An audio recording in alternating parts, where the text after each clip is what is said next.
કરીએ તો સુરતની સુમુલ ડેરીના વિવાદમાં ઘીના ઠામમાં ઘી પડ્યું.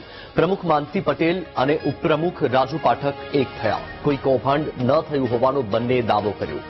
અગાઉ કરોડો રૂપિયાના કૌભાંડનો લાગી ચૂક્યો છે આરોપ. મહારાષ્ટ્રથી દૂધ લાવીને સુમુલમાં પધરાવવા મુદ્દે બેઠક મળી હતી. મહારાષ્ટ્રથી દૂધ લાવનારા મંડળીઓને 3.25 કરોડનો દંડ ફટકાર્યો. મહારાષ્ટ્રથી દૂધ લાવી સુમુલમાં પધરાવાતું હતું અને આ મુદ્દે વિવાદ થતા રજિસ્ટ્રારે નોંધાયેલી મંડળી પાસેથી જ દૂધ ખરીદવાનો આદેશ કર્યો હતો, જે બાદ બેઠક પણ મળી હતી. ફટકારવાની કે દંડ કરવાનો કોઈ સવાલ નથી, પણ અમારી જે 1200 જેટલી મંડળીઓ છે એને બરાબર અમે શિસ્તમાં રાખવા માટે ઘણી બધી પ્રવૃત્તિ, નિયમો, નીતિઓ નક્કી કરીએ છીએ. સરકારી કાયદાઓ અને સંસ્થાના પેટા કાયદાના આધારે કામ કરીએ છીએ.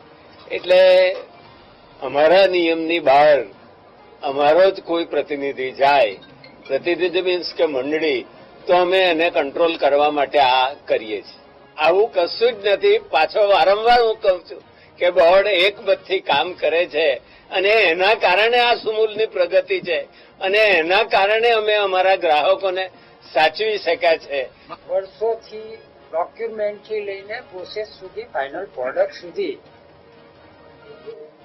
બિલકુલ ચેક પોઈન્ટ અને ટ્રાન્સપરન્ટ સાથે કામ થઈ રહ્યું છે.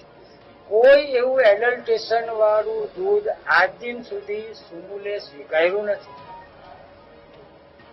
સમજી લેજો, કોઈ જગ્યાએ કોઈ મંડળીએ અમૂલ પેટર્નની વિરુદ્ધ કામ કર્યું હોય તો એના માટે આજે પણ બોર્ડે નીતિ નિયમો બનાવીને સહકારથી કેવી રીતના મંડળીઓનું અહિત માસ એક બે વ્યક્તિએ ભૂલ કરી હોય, આ ફેડરલ સંસ્થાની વ્યવસ્થા છે, એમાં નીચે જેન્યુન સભાસદો જે છે એના હિતને પણ ધ્યાન, એનું અહિત નહીં થાય